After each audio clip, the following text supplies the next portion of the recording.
Well, this is Guns, Knives, Watches, and I just wanted to walk you through the process, or my process with the Mark, and it's gone on for way over 20 years now.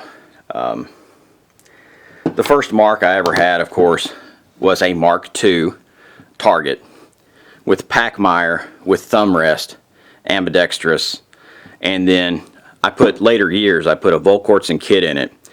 And this gun pulls at a little less than 2 pounds. It's one of the few that I can tell you exactly that all the parts that are in it, because my collection's constantly changing. The other thing that I did to it, of course, I put a Ruger Mark III sight on it, but I did that also later on down the road. Of course, there are other front sights you can get. I'll show you that here in a bit. Actually, I'll show it to you next. But then I went on to the Mark II competition target. The Mark II competition target, of course, still has the magazine release at the bottom, does not have the loaded chamber indicator, did not have the magazine disconnect, did not have any of those things. But at my skill level in my early 20s, let's say 21, 22, the length of the barrel, because I wasn't as good as I got to be at 23, really bothered me because that front sight waving out there. So, I didn't immediately take to the rifle. The reason I bought the rifle was to get, of course, a longer barrel, a longer sight radius, and increased velocity. The thing that I didn't know at the time is the fact that the center of gravities of these two weapons are different, but this weapon is, let's get into American units, 42.55 ounces. Let's take the magazine out of this one so that we're talking about the same thing. 42.60 ounces. So the weight is actually the same. The center of gravity are a little bit different. Just because this one's going to be a slight bit nose heavy, more nose heavy than this one. There's not a whole lot of difference. The major difference is just optically as far as seeing that front sight move. Now, the front sight that I have on this one is actually my favorite front sight. I don't exactly know who made it. I don't know if they're still making it, but it's actually a ramp that's facing away from you so that it doesn't hang on things. Don't believe I have an example of a Mark II that has the original sight on it, but that's kind of where I started. And of course, this gun also has different grips. It has the Hogue wraparound grips because we moved to those instead of the Pachmayrs. And still has a trigger job. This one's a little bit heavier. This one actually has the trigger job, does not have the Volquartsen trigger in this, there, or the other.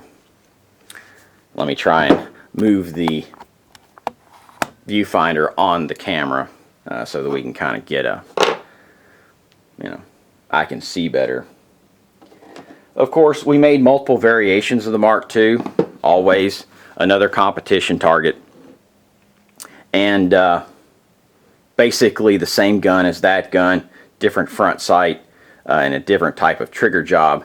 And we experimented with all of the various and sundry types of modifications that you could make to all of them that would have a real intangible effect on trigger pull, reliability, and also just usability in the field. Because what's usable on a range may not be necessarily usable in the field.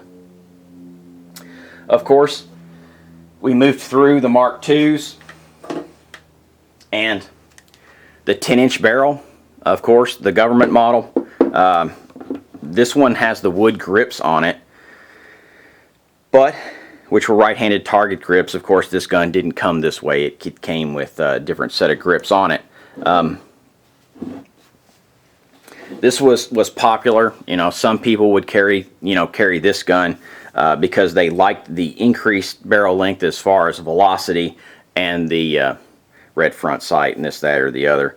And this was another variation of Mark II. So don't get me wrong that a Race Dragon was just built on one form factor. It was built in all form factors. It just tended to migrate more towards the competition target. Of course, then we came out with the, or Ruger came out, sorry, with the Mark III, and we learned to deal with things like the magazine disconnect, taking it out of it, about how the magazine disconnect would actually cause problems when the weapon got dirty, this, that, or the other. Of course, this one has a Volquartsen kit in it. This is a relatively new gun. Of course, this is the one that's kind of dirty. It's the one that kind of goes in my pack. This one actually does have the full Volquartsen kit in it that has had a trigger job. When we put like a Volquartsen kit in a gun, we just don't install it. We actually do a trigger job on it, because what the Volquartsen parts are, they're Ruger Plus. They're factory Ruger parts, basically. I mean, they didn't come down the same assembly line, but it's the same basic quality, just better. The polish jobs are better, this is that or the other, the fit and finish is better. So it's not a true full custom setup, but it is vastly improved. Now, I've had some Volquartsen parts that were not improved, and I've had to modify those, which is why I got in the habit of just doing a trigger job on it immediately once I got that.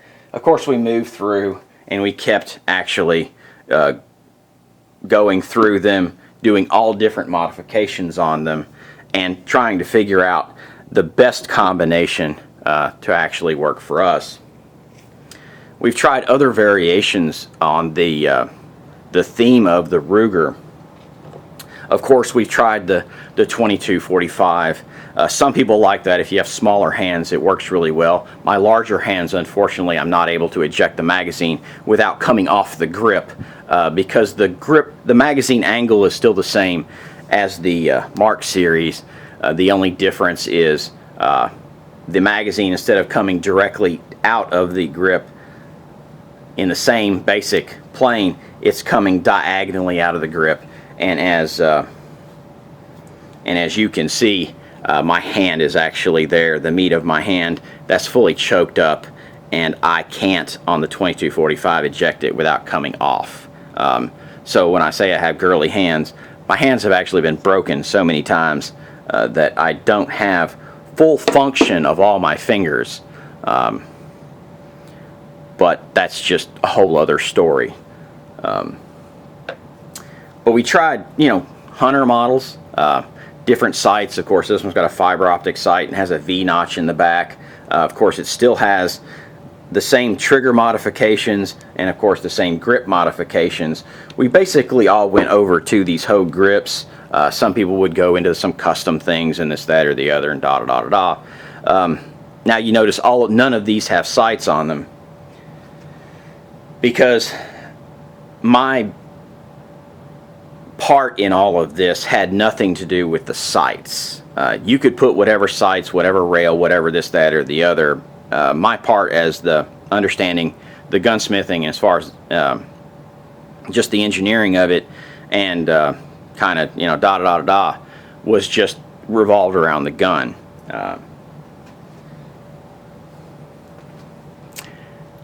Then basically I built this weapon probably 4 years ago.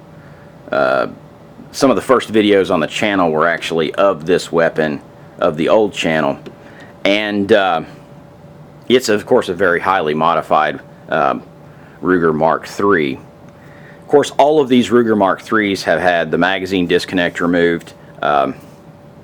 As with Tactical Solutions, they don't have the loaded chamber indicator. I mentioned the loaded chamber indicator can cause dragging on a bullet when the gun actually gets gummed up from being out in the field. But, and the story really doesn't end with these guns in front of you.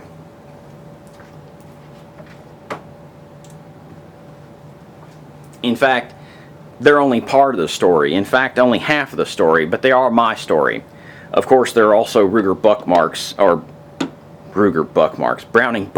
sorry. in different variations. Of course, this is one of the newer variations. It has the fiber optic front sight. It has the actual contoured grip for smaller hands, and then with the finger grooves, this, that, or the other.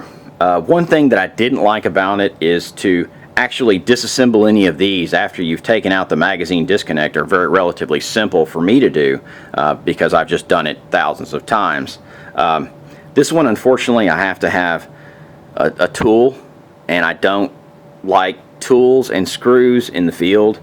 It's just a personal thing. Some people prefer it, and there's nothing wrong with that. It's what you like. Of course, this is the more of the standard camp rifle, or camp pistol, sorry. And of course, we've done the the camp rifle also, which is actually a 16-inch barrel pistol that has a stock on it, and I'll show you that in a later video or something like that. Remind me to pull that out sometime, maybe. Of course, I would never get the don't say that. I'll never get the reminder. But anyway, that's our process.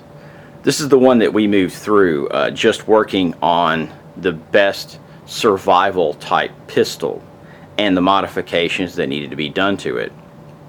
Of course, we've modified, I could show you a stack of 1022s. I could show you a stack of Model 60s, Marlins. I can show you, this, that, or the other.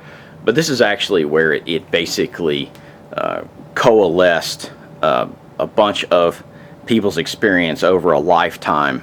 Now, your skill level has to be very high in order to operate these weapons successfully in the field. This is not for beginners. This is not for someone that just wants to go out and plink every so often. You honestly have to be dedicated to the operating system, to the pistol, and to this whole concept in order to make it work. If you're not committed to it, it's going to give you what you put in, which is absolutely nothing.